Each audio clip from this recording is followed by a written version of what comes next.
galerinha do canal. Pra quem não lembra de mim, sou o Gabriel, canal Conectados.com, fazendo mais um vídeo pra vocês. Hoje eu tô aqui com um vídeo um pouco diferente. Tô fazendo um vídeo de DH. Vou fazer uma trilhazinha de leves aí, que muita gente aí falou que era pra me fazer um checklist primeiro. Então vamos lá com o checklist. São aros. Vou começar pelas rodas, que fica bem melhor pra falar.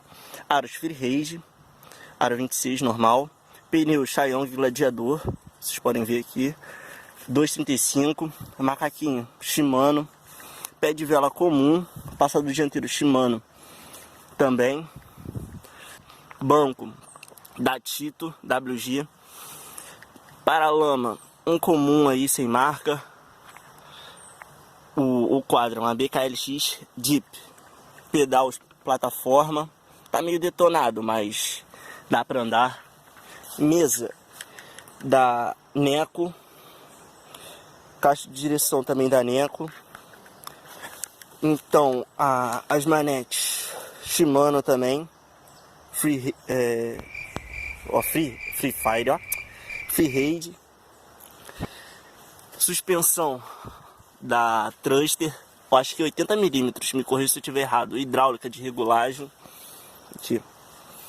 Pneu dianteiro também da Scion Gladiador, 2,35, pneu dianteiro Freeride, freio a disco, pinça dianteira, eu não sei a marca, e a traseira da GTS. Que eu esqueci, por último, não menos importante, o capacete da ProTorque. Não tô patrocinando a ProTorque, não tá me patrocinando, mas se quiser tão aí. O TH1. Ainda não, eu comprei ele recentemente, não sei se ele é muito bom, mas se recomendarem alguma coisa pra bike, só falar. E eu tinha esquecido de falar, o guidão da Absolute de, acho que é 180 mm, eu não sei, mais ou menos. Se estiver errado, vocês me corrijam. Vamos embora lá pra essa trilha insana.